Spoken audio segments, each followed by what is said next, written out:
that somebody for the next story is actually going to be me.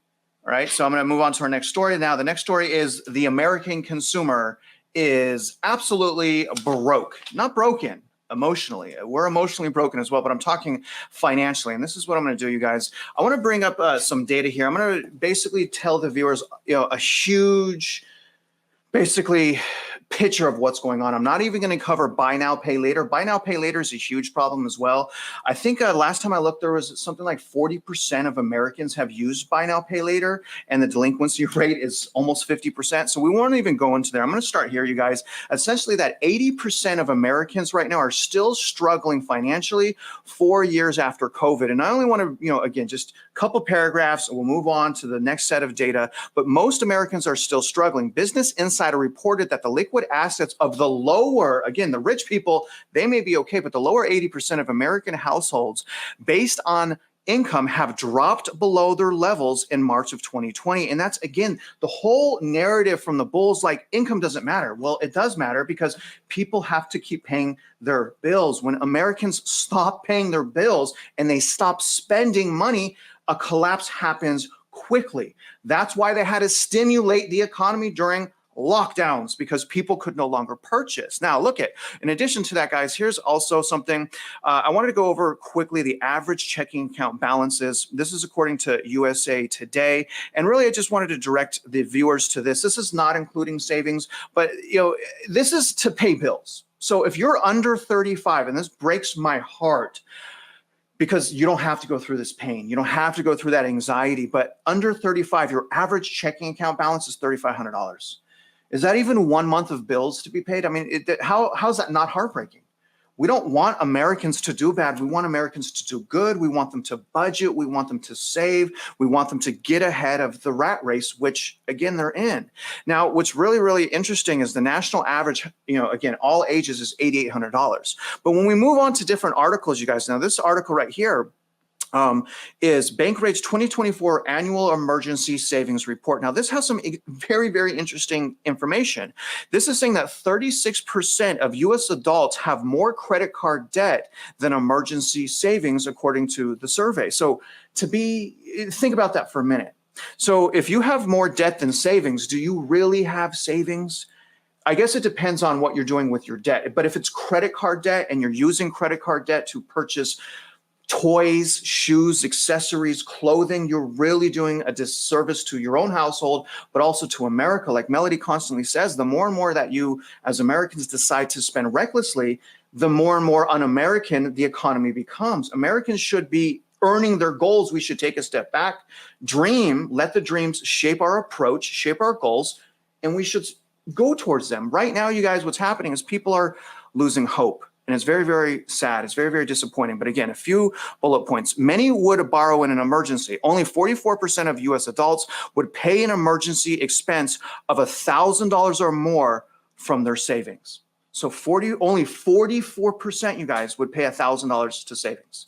35%, and here's the issue. This is what I'm trying to explain to people, and I'll show you in a minute. But 35% would borrow money, again, using their credit cards. 21% who would finance with a credit card and pay it off over time. 10% who would borrow from a family or friends, and 4% who would take out a personal loan. The problem is inflation. Inflation is a common culprit that's affecting savings. 63% of U.S. adults say inflation is causing them to save less for unexpected expenses. And that makes sense because every single thing is more expensive right now. But what I'm really trying to explain is the inability of Americans to save. And the inabilities for Americans to save is a huge red flag, because what's happening right now is they're, again, chasing a lifestyle. Instead of saving, they're spending. And what happens during recession, and this is very interesting, guys, you see that even in this last recession, which wasn't even a real recession, people start saving during recession. The sentiment is all backwards. People are like, oh my gosh, there's an incoming recession, there's problems. It's time to buckle down and it's time to save. But what I'm trying to explain to the viewers is you don't do that during the recession. You're forced to do it during the recession. You want to save before the recession. Because like Warren Buffett's saving money on the sideline before recession, so that when recession comes, prices come down of assets, unemployment, things like that, we have a better opportunity to win. And so I don't want to see you guys like, 3.2% savings rate. So right now it's a 3.2% savings rate. I want to make a point. In 2019, the end of 2019, we were able to save double. I hear bulls say that, oh, people are better off right now. No, they're not. Even if they own a home, how are they better off? The property taxes skyrocketed, their insurance is skyrocketed, they have new expenses, credit card debt, home loan. Inflation. There is nobody in this world, in my opinion, and that's over exaggerating, that is in a better situation right now to where they were in 2019. All right, savings rate 6.4%. But when we look here as well, you guys, if we look at the purchasing power of consumers right now, let's just compare the purchasing power to 2019. And we're looking at mortgage rates. So the purchasing power in 2019, mortgage rates, not a lot of people realize this, we're all the way down to 3.7%. Right now, mortgage rates are 6.94%, which means Americans, whether they own a home right now or they don't own a home right now, have lost 30 to 40% in purchasing power for homes. That's a huge deal. That is a lot of pressure on the consumer. And on top of that, you guys, this hit a lot of people by surprise, including me. This is part of the reason why the party kept going. The excess savings, all of the money printing during COVID, the excess savings, you guys, topped $2.1 trillion. And that, again, was printed directly into the accounts of consumers. That's something that's never happened before. Usually the quantitative tightening and that money, the excess money, goes through the banks. But that money didn't go through the banks this time. It went directly into the pockets of the consumers. And that's why Jerome Powell says he got transitory inflation wrong. He's basically saying we didn't realize inflation would be so sticky because we've never deposited money like this into people's accounts. But what I'm trying to explain to you guys, regardless of the reverse repo market, people have no more money. So not only is the savings rate cut in half from 2019, all that money has gone. And not only is it gone, it's less now than the end of 2019. People are struggling. Why is that so hard to get bulls to acknowledge? I'm hurting myself. I've done so much in my life to get ahead of the inflation. My credit card, my main credit card, it's a Wells Fargo Active Cash. I get 2% cash back on my purchases. The thing that I want viewers to understand is I'm winning because I'm disciplined. I'm paying the bill off before it charges me. So I get 2% back on all of my cash spending, but also I have an Amazon card, my Amazon credit card, I get 5% back. Who doesn't use Amazon? And if you use Amazon, are you using that 5% cash back? Are you paying the whole thing back? I'm buying T-bills with my money that's saved. I was a forced landlord. I get money because I converted my primary residence, and still I find myself in a situation, and this is very scary because I have 4 children, where I struggle to save money on a monthly basis. I don't know how that's possible with all the things that I said, as hard work as I'm doing. But what I'm saying is, guys, is I know that if I'm doing all of these things and I can barely save, I know there are people out there that are struggling hard. And I want you to know that I understand and I feel you. You're not crazy, but we can still do things right now to get ahead. What you don't want to do is quit. Now look at the income. The other thing is the income. Income growth has not been there. Again, to the bulls, how does this sustain? If people can't afford any of this, it will not sustain. They will not pay. But real median household income in the United States, this is adjusted for inflation. You guys, in 2019, real household income, again, adjusted for inflation, was $78,250. 1, 2, 3 years later, as asset prices are exploding, by the way, home prices exploding during this time, income went down. And that's household income, you guys. Household income is anyone that lives in a house. If we look at just the family income, median income is higher. Okay, that's sitting at about $92,000. The same thing's happening. So again, I heard these bulls saying, no, the family's doing better. I'm like, no, they're not. They're not doing better. You're crazy. Stop saying that. You're confusing people. We have the data adjusted for inflation. Real median family income is also going down. It peaked $97,970 in 2019. That went down for 1, 2, 3 years to $92,750. My point again, you guys, people can't save. People can't even spend. People are struggling to even spend because we're making less money as the cost to live is skyrocketing. It does not work. These are the fundamentals I'm showing you guys. These are the fundamentals that it's going to break down what's going on. And I cannot believe it, but I forgot to do the timestamp on this one, so I'm really sad. So let's move on. Now, here's the other thing. Case in point here, People are living paycheck to paycheck, and it's everyone. Again, even if you make $250,000, if you're not living disciplined, you're like everyone else. The more you make, the more you spend. So if you're all of a sudden successful, you're working for some tech company with the latest AI software and you're making $500,000, you're just like the poor, just like me. I'm poor. You're just like me if you're not saving your money. That's the reality. We got to save our money to get ahead. Bad financial management habits lead 30% of the affluent consumers to live paycheck to paycheck. The rich, how are you rich and living paycheck to paycheck? Stop yourself. Calm down, please. The prices of goods and services will continue to weigh on U.S. consumers' wallets in 2024. Now, this is more conservative than what I've heard, but this is saying most consumers still live paycheck to paycheck. Overall, 62% of consumers live this way on January 2024, down from 60% last year. Now it says down. Obviously, you guys, 60 to 62 is not down; it's up. So that's a misspelling. Do you see what?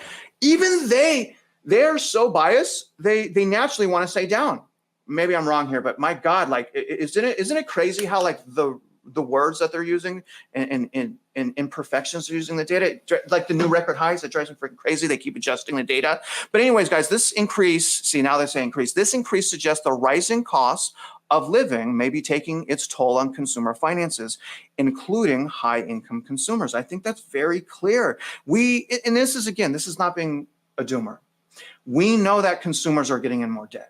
We know that because of this chart. This chart has been exploding. And so I think that maybe we see spending going up, maybe we see M2 going up and the cash and all of the inflation going up, because we also see debt going up in the form of consumer credit cards. We're at $1 trillion now. Now it's balanced out a little, probably because a lot of people have bad credit because they're not paying their bills. If you have bad credit, you're not paying your bills, it's possible that your credit line gets cut. So just be aware of that. Make sure you maintain good standing on all your credit cards. But again, you guys, we have savings in the gutter, we have income in the gutter, and we have debt absolutely exploding. It's insane. And again, the big thing here, and this is what happened during the GFC, people stopped paying their bills. All right, so nearly 40% of Americans say they are behind on monthly bills. Think about that. So 40% of Americans are currently behind on their bills. Why are we just doomers? Why are we just saying these things? We have proof. We have data. If you can't feel the inflation, maybe you're filthy rich. Again, look at the data. And if you are part of this data, stop yourself, take a step back, rebudget, replan, and get ahead. It's very, very easy. You'll be very proud of yourself. But again, you guys, we also see this in the delinquency rate of credit card loans.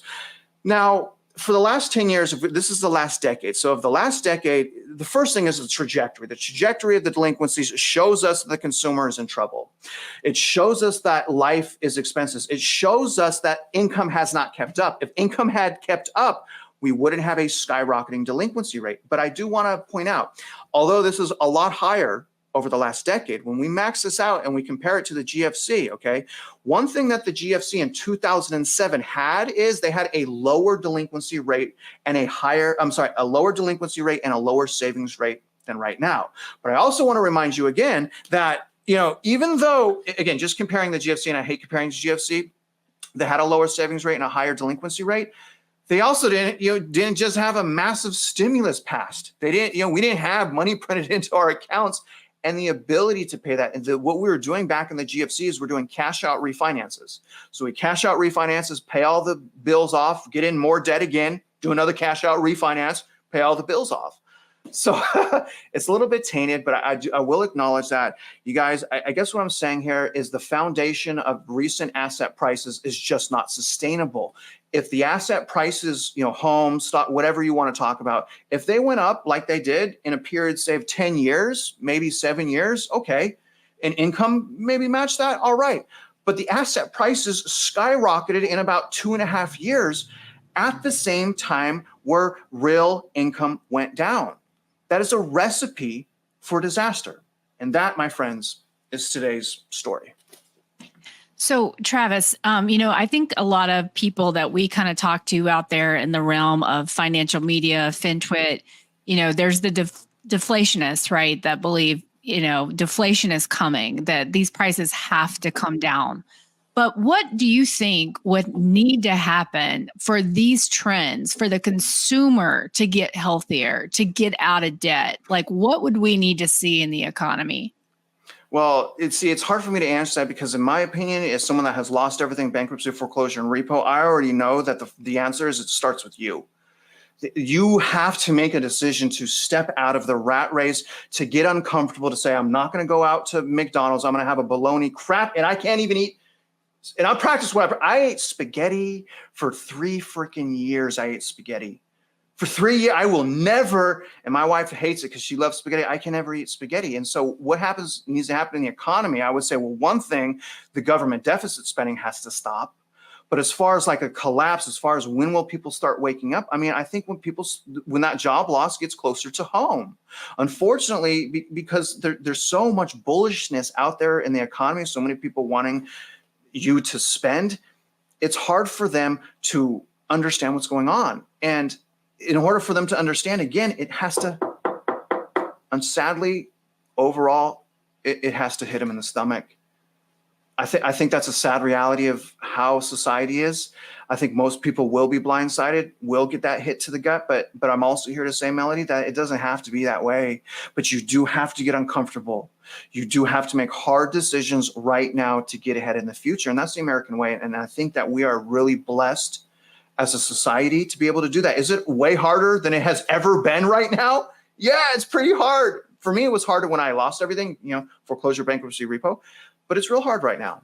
But it is what it is. So in essence, you're kind of saying, like, in reality, okay, even if we got more productive jobs, even if we got, some sort of great positive tailwind, that essentially that's not even going to be enough to save the consumer, because the consumer is going to just keep on making bad choices, is what I'm kind of hearing you say. I think that the consumer will always make bad choices, unfortunately, but what's going on right now is quantitative tightening.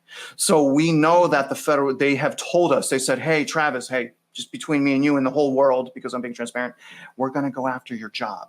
We're going to do quantitative tightening. And so I think it's just a time thing, Melody. I think that as more time goes by, people don't want to listen to us. It will happen.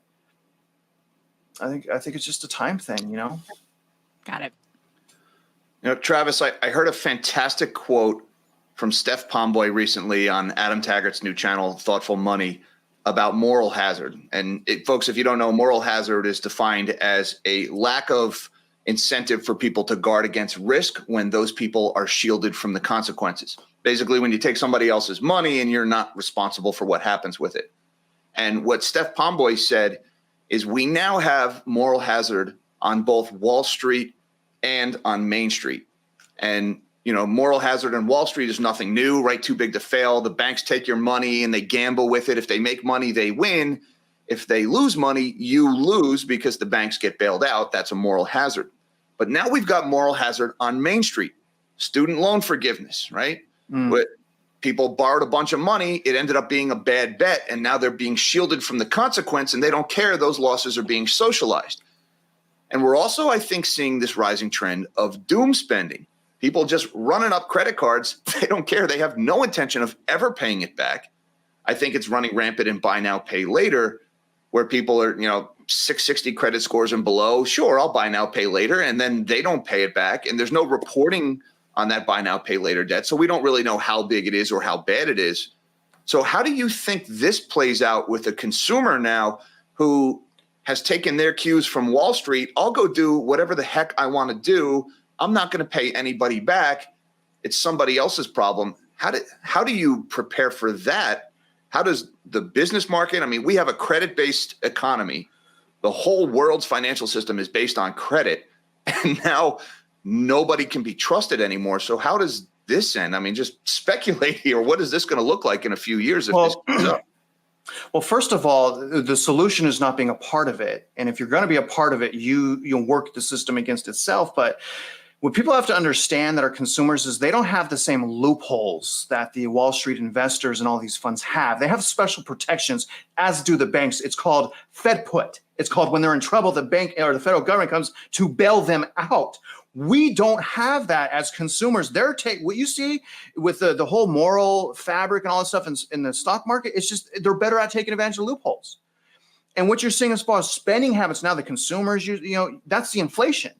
If we didn't have the inflation and all the money printing, then we wouldn't have as many of these issues. But the inflation has enhanced, Jack, and strengthened bad spending habits. It's enhanced the reckless spending because now people have money that was, again, just handed to them. And people are like, oh, it was only $3,000. That's not true. I got, I think, $16,000. If you guys don't think $16,000 can help me buy a home, you guys need to go back to elementary school. I got $16,000 to this whole thing. And I got $900 a month for daycare. If y'all don't think that, and you know what, Melody, Jack, one of the things I was talking to Logan, he's like, we can never have a credit boom again because the QM. Yeah, you can. If you drop interest rates from 5% to 2%, you gave people overnight a 30% increase in purchasing power and the down payment. That's your credit restriction. I'm sorry, that's your credit loosening. And so the same thing, even though it wasn't as the big as numbers of the GFC, again, when you open the doors to demand like that, it's a floodgate. It's not going to work. I don't know if I answered your question, but I hate Wall Street. I don't want to be a part of it. They're masters of fraud and corruption and greed from a legal aspect, and it makes me absolutely sick. And I don't even want to. I personally, I don't want to invest in stuff. I mean, I will because I got to play the game once it's time. It makes me sick, though. I'm sorry. Thank you, Travis. Did you ask me a question already, Melody? You did, right? Or you didn't? I did. Are you going to take some comments, some questions? Yeah, I'm going to. It was hard for me to look at the comments at the same time. So I have one comment here from K Powell. Deficit spending only delays the recession. The labor market is weak. The idea that we've repelled the economy cycle is just dumb. I got to agree with that because, let me just name three things. Okay, deficit spending, government jobs. Okay, just those, and then the yield inversion. Anything else you want to add to that, Jack? Yeah, the arrogance of the Keynesian economist is just dumbfounding to think that they have defeated the economic cycle. The economic cycle is a force of nature, and history books and cemeteries are full of people who thought they could control these things. And the idea of the Keynesian economists is that when economic downturn starts, you can offset the natural cycle by increasing deficit spending, increasing government spending. You can make the bust part of the cycle obsolete. All right. All that ever does is make the inevitable bust much bigger and much more severe. All right. Economy and ecology, they're very similar words because an economy is virtually an ecosystem. And every ecosystem, you have ebbs and flows, you have cycles, you have certain species evolve and they thrive and they do well. And so they expand. And inevitably, they expand too much. They overconsume the food supply, and then that species starts to die off until nature rights itself. All right? It's a natural cycle, and when you interfere with it, as man often does, you make things much worse, and you get mass extinction events. And financially, we do the same thing. We think, oh, we'll just print money when things get bad, and then we won't have that die off in the apex predators. No, all we're doing is we're keeping the apex predators alive and fat by rounding up and slaughtering the species at the bottom of the food chain. Well, when they're exhausted, the apex predators are going to die off en masse like everybody else.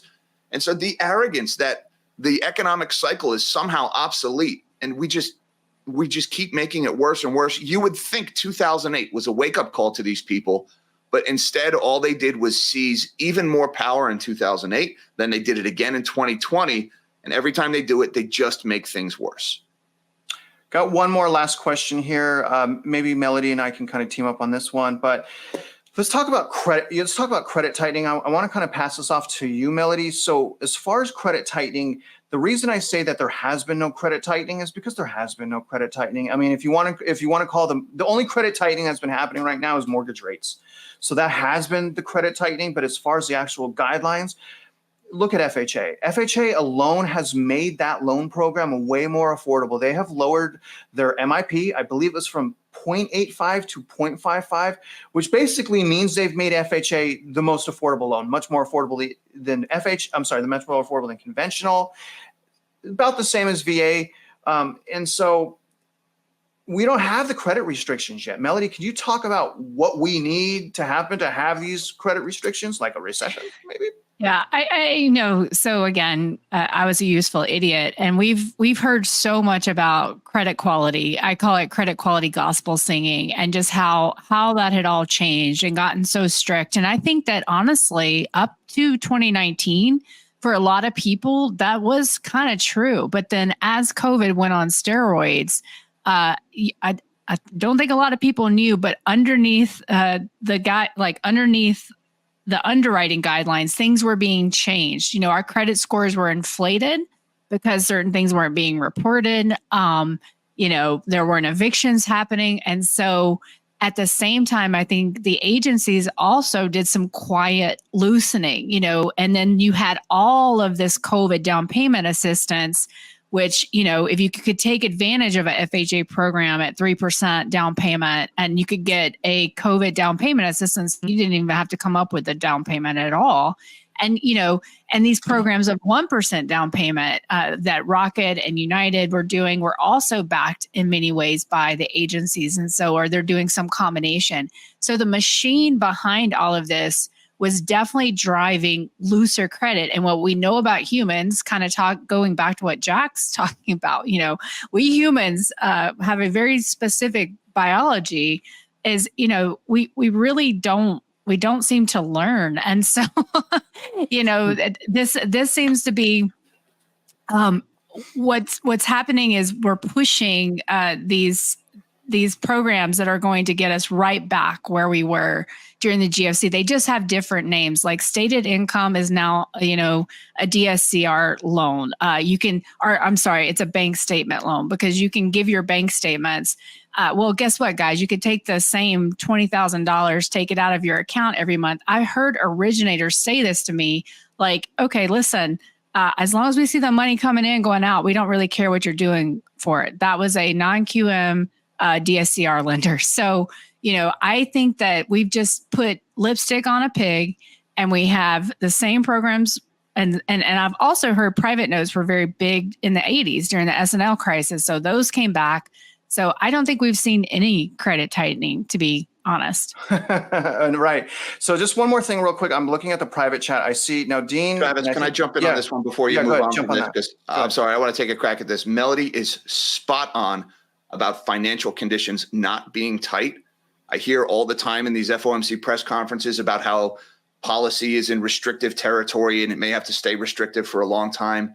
Monetary policy may be restrictive at the Fed if you only look at that one number, but there's a better indicator of financial conditions called the NFCI that the Chicago Fed puts out, the National Financial Conditions Index. And that takes more inputs, not just the Fed funds rate, but yield spreads on government and corporate debt and mortgage bonds, level of outstanding debt, new issuance of debt, the dollar index, the stock market, right? And the National Financial Conditions Index has been falling steadily for more than a year now. Monetary conditions have been getting looser. Credit has been getting easier because of all these new debt programs. And a fun fact, the National Financial Conditions Index peaked at March 24th of 2023, just 5 days after the Bank Term Funding Program was announced, and it has been falling ever since. So they did tighten financial conditions until something broke, and that something was Silicon Valley, Signature, and First Republic Bank, second, third, and fourth largest bank failures in U.S. history, and they immediately started to loosen financial conditions. Forget what the Fed says they did. Look at what the effect on financial conditions. It's fallen every week since then for the last year and 2 months now. So Melody is right. Financial conditions are absolutely looser now. And one more time for the viewers, what was the name of that data set? The NFCI, the National Financial Conditions Index. It's put out by the Chicago Fed. It's a weekly number. Okay, gotcha. All right, well, that's going to wrap this one up. Sorry about the RV question. I couldn't find it. It's really hard for me to do the just quickly, if you don't mind, Travis, just so Dan's comment that during the GFC, I didn't recall the park and rides being full of RVs and tents. And I think what his point is that this is worse than the GFC. And honestly, you know, I would argue we've been in a silent depression. That's a term by Emil Kalinowski since 2007. And these stories are not that. This is why we're doing this, guys, is, you saw me and Travis when we were down in Charlotte. We found, a bunch of people camping in a parking lot. Like, we're seeing this all over the nation, but where we're not seeing it is on the news. We're not seeing these tent cities. And I would argue that just as Jack made his Depression era, analogy, that in reality, those tent cities that we heard about or read about as children during the Great Depression, we have those right now. And so, really, if you look at the trend line for GDP and all of those things, after 2007, it broke. And so, honestly, I think why Emil calls it a silent depression is that the media has just been, hiding it because they don't want us to really understand our current economic condition. The Hoovervilles are back, basically, is what it. Yeah, it's the best economy ever. People living in tents in masses. Thank you. I had to make that cough real quick. It's hard sitting here for like 2 hours, isn't it? I mean, my butt hurts right now. Do you guys have a cushion you sit on? Is that the strategy or what? Because I feel like I'm sitting on concrete.